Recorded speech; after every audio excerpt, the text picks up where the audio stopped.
Good afternoon, everyone. Thanks to the Chamber for inviting Peernova again. Very happy to be here and having a chance to present to this audience. Lots of great themes. Just a quick introduction. Thanks again for that introduction that we received. Who we are, I run a company called Peernova. And we are a Silicon Valley-based enterprise software company, and we build blockchain DLT platforms very specifically to solve complex problems in capital markets. I'm going to share with you some of the problems we look to solve. Just a brief history about how we started the company. We started the company in 2013 when blockchain, Bitcoin, these were really very early times for those. Very few people even use the term blockchain actively in those days. We started mining Bitcoins, which was about the only thing that was really available at that time for us to do as a way to learn about this very exciting technology. Very soon, we ended up operating the largest Bitcoin mining network in North America. We were mining, at scale, 10 megawatts of power, thousands of machines around the world that were mining Bitcoins. During this time, we actually mined 47,000 Bitcoins. And I have to tell you, we bootstrapped and started this software company just from the Bitcoins and selling those Bitcoins in the market. We sold about $22 million of Bitcoins at that time and used as the seed money for starting the software company. Now, what's interesting about this was that at that time, because we operated a Bitcoin mining network at scale, it allowed us to learn what it is that Bitcoin really does under the hood. How does it work? What are the trade-offs in the system? What works, what doesn't work? And practically had the experience of writing some of the foundational pieces of code that are very common today. Wrote Bitcoin wallets from scratch, wrote some things like Bitcoin mining protocols and pool mining protocols from scratch. So this allowed us to figure out how this network operated and can it be applied for large financial institutions. So applying this knowledge, we went off and tried to build a software platform. Over the last 4 years, we don't mine Bitcoins anymore. We liquidated a lot of our holdings. And like I said, it's been a good venture, and we've learned a lot in the process. But what we do today is build a software platform primarily targeting financial institutions. And I'm going to talk to you a little bit about how the journey was and some of the problems that we've identified within the financial industry. Very specifically, the type of things we solve for financial markets are things that I've listed here. How do you actually make data inside a financial institution golden? We'll talk a little bit about why this is important. How do you get an end-to-end view into transactions across the network in the financial markets in real time? How do you do automated exception management on those transactions? Thank you. Improved capital controls and liquidity management. I was thinking he was giving me something else, but I realize now that the microphone's making noise. Fair enough. And so we'll talk a little bit about this now. Now, one of the things that's been very exciting for us at Peernova, we're a Silicon Valley-based startup, and most financial institutions are around the world in some of the biggest cities around the world, mostly in New York, London, Zurich, Singapore, Tokyo, and other places.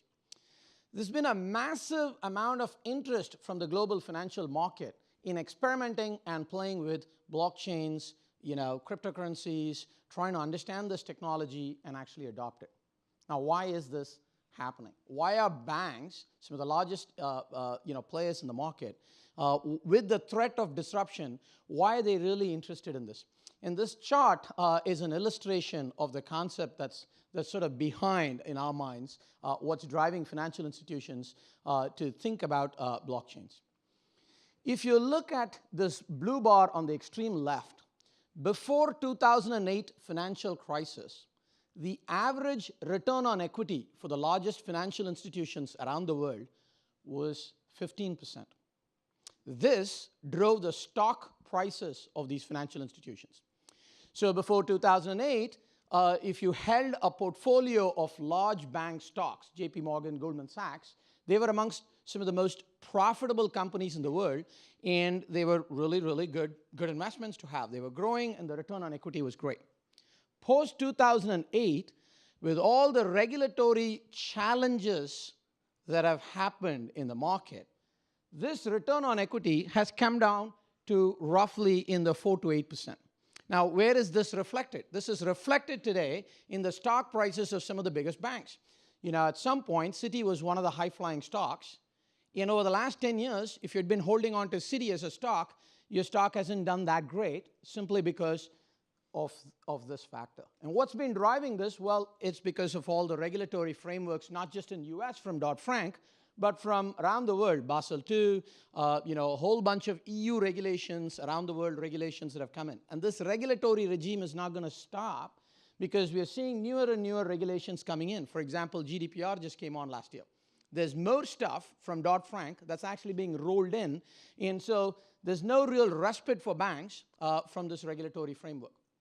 So if banks have to go back in terms of their return on equity back to this 10 to 15% range, what are things they can do? Well, one, they'll have to drive new product innovations. And two, they'll have to reduce their costs. We're going to now talk about what that means and how they can actually achieve it. Now, the real challenge in the market has been about how do you try and figure out how to optimize this for the entire network. Now, conceptually, I'm going to show you a simple view of what's called the market infrastructure. On the left-hand side, we have investment managers and end clients. Who's an investment manager? An investment manager might be someone like Fidelity. Fidelity is someone that comes in and buys stock in the market to adjust their mutual fund portfolio. There could be other types of investment managers, all kinds of players, private equity funds, hedge funds, mutual funds. These are all some of the big investment managers today in the market. When they want to buy a stock as part of their portfolio, they have to place orders with what are called executing brokers. The executing brokers may be someone like a JP Morgan, could be someone like a Credit Suisse. Some of the largest financial institutions around the world are typically acting as the executing brokers for this trade. Now, this market infrastructure, if you look at it on the right-hand side, is made up of a complex set of entities. The trades are exchanged in exchanges. There are other institutions that are part of the trade, and I've written some acronyms there. CCP stand for Centralized Clearing Counterparties. Post-2008, the government basically came in and mandated that when two parties trade, they have to bring an intermediary called a CCP, someone like an escrow agent, CCP, to so-called remove the settlement risk of that trade. Because in 2008, when Lehman Brothers and Bear Stearns went out of business, their counterparties were liable for some of the trades that they had entered into. So to remove this counterparty risk, CCPs have been mandated into pretty much all the major financial instruments today that are traded. Equities, futures, credit derivatives, interest rate swaps, and all the different types of instruments today that you trade on. CSDs are entities like DTCC. You were earlier hearing from a speaker from DTCC, and they act as the final holder of records in the US. Similarly, there are similar entities around the world. Euroclear acts as the entity in Europe. So you have lots of different entities that need to exchange the messages before a trade gets executed. Lack of timely access to data leads to serious problems. Each of these vendors has multiple copies of data, and the data is siloed across these entities. Each party has multiple redundant copies of data. This means that this data needs to be reconciled. And reconciled means that when a trade data enters one of the parties, they need to update all their different records and ledgers. And this is an expensive operation. And the workflows are extremely complex. If one party needs to make a change in their software, it might more than likely affect many parties in this pipeline. So there's an extremely complex workflow, and it could take a long time. Of course, there are fees. Every one of those parties charges you fees. There's an exchange fee, a custodian fee, there's a CSD fee, there's a CCP fee, and this leads to a high cost for the end user.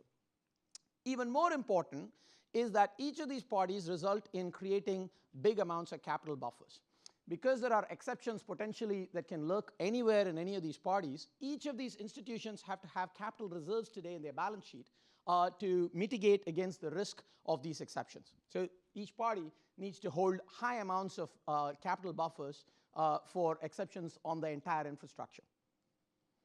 Now, I'm going to break this in a little further. This is a slide from one of our clients. One of the parties in that system, in the diagram that I showed you earlier, this is a view of their internal software systems. This is an international bank, and they have literally hundreds of applications running inside. Why? Because they're a global bank. They are globally located around the world. If they have a European entity, it's governed by European legal laws. If they have an office in London, it's governed by British laws. They have an office in Singapore, it's governed by Singapore laws. Of course, in US, Canada, everywhere they have separate legal entities. Each of these legal entities results in creating separate books or records for them. Obviously, they have to reconcile. So when a trade enters them, what's shown as a trade database, when a trade is entered in, literally it has to update all of these different systems around the world. Not all of this happens in real time. Not all of this happens instantaneously. So a lot of the settlement today globally happens in T+2, T+3, various types of models. And it's primarily because even internally in the financial institution is a very complex web of problems. And if you look at the problems here, it's exactly the same as what I showed you in the prior slide. The prior slide showed some problems, and this slide will show you exactly the same problems.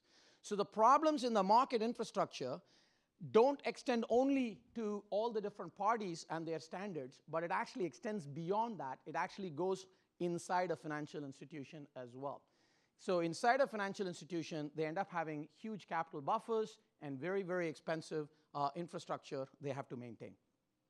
So what's the solution for this? The idea is that you can actually use a DLT, a blockchain, and solve this problem. One of the challenges, we are a blockchain DLT vendor working with large financial institutions, that we are running into is that there are many, many different blockchain networks that are being built today. And each one of these is not yet standardized. It's very early in the technology. We built a platform called Cuneiform. There are other platforms in the market, Hyperledger, Enterprise Ethereum, R3, Coda. These are all platforms that are available today. But one of the challenges is that how do you make the existing financial networks interoperate with such new blockchain platforms and with existing infrastructure? Certainly, these are some of the reference data sources today in the market. People like New York Stock Exchange, NASDAQ, all of these provide information to all financial institutions that need to use that information for their own trades. Exchanging data with a blockchain node is particularly complex. For those of you that are interested, I'm going to walk you through a very simple idea of what exactly a smart contract is. So in this case, we're actually trying to show a very simple smart contract, and most of you have heard that blockchains and DLTs use a concept called cryptographic hashing to guarantee mathematically that the trades are valid. Well, out here, there's a simple smart contract, and it basically says the notional value of some underlying security. Let's say it's the stock value of Berkshire Hathaway. When it reaches 10,200, I want you to do an action. Maybe we want to sell something, we want to buy something when this event happens. The hash of this object is represented below. It's this series of digits, which is really what the hash of that object is. If you go to the next slide, the hash of the object actually isn't the same. If the hash of an object is simple, then you'd be able to solve this problem. But in real world, you have lots of different databases. There are databases from IBM, Oracle, various different companies build databases. There's various different formats for this data. Data can be represented as a decimal, can be represented as a floating point, can be represented as a string, can be represented as a character in software. Each of this produces a different hash. So the same number, 10,200, when it's represented with a comma, with two full, as a decimal, as a float, all of them result in a different hash. Let's say it's JP Morgan, that's my counterparty. JP Morgan can be encoded in any number of different standards, hex, binary, UTF-8, base64. These are all technologies in the internet that allow you to represent the data in different ways. They all result in different hashes. So there is a lack of standards today that's going around in the blockchain world, because even though the hash is supposed to be a mathematical formula that guarantees that the answer is correct across all parties, it's very hard to get to the same answer because each one of us is using different databases, is representing data in different ways, and is encoding our data in different ways. So writing a smart contract isn't as easy as just writing a piece of code. Now I'll have to guarantee that my smart contract has to interoperate with my existing systems and has to interoperate with all these new and emerging systems. So one of the things that Peernova has set out to do this year is drive interoperable standards of smart contracts. If I have smart contracts written in Ethereum language, how do I actually execute it in a Hyperledger network? How do I actually execute it in a Peernova network? How can I do the reverse? How can I make contracts written in one network to be valid on another network? All of this means standardization, normalization. And the particular term that Peernova likes to use for this is called canonicalization. It's a canonical representation of all financial instruments and the life cycle events on those instruments we want to standardize. Once you standardize, then you'll have seamless interoperation. You can today take a mobile phone, travel anywhere in the world, and your phone will connect to the network. You may have to pay high fees in various parts of the world, but your phone will work. The reason why that is so is because they're built on what we call an interoperable network standard. So for the financial system to truly adopt blockchains and DLTs, you have to start building such interoperable standards. And just wanted to share that this interoperability has been particularly challenging in the early days because of the fragmented nature of all of these different systems, applications, networks, and crypto standards. So thanks. Peernova has a booth downstairs. If any of you want to talk more about interoperability, the challenges, and what we're doing this year, we'd be happy to share our vision with you. Thank you.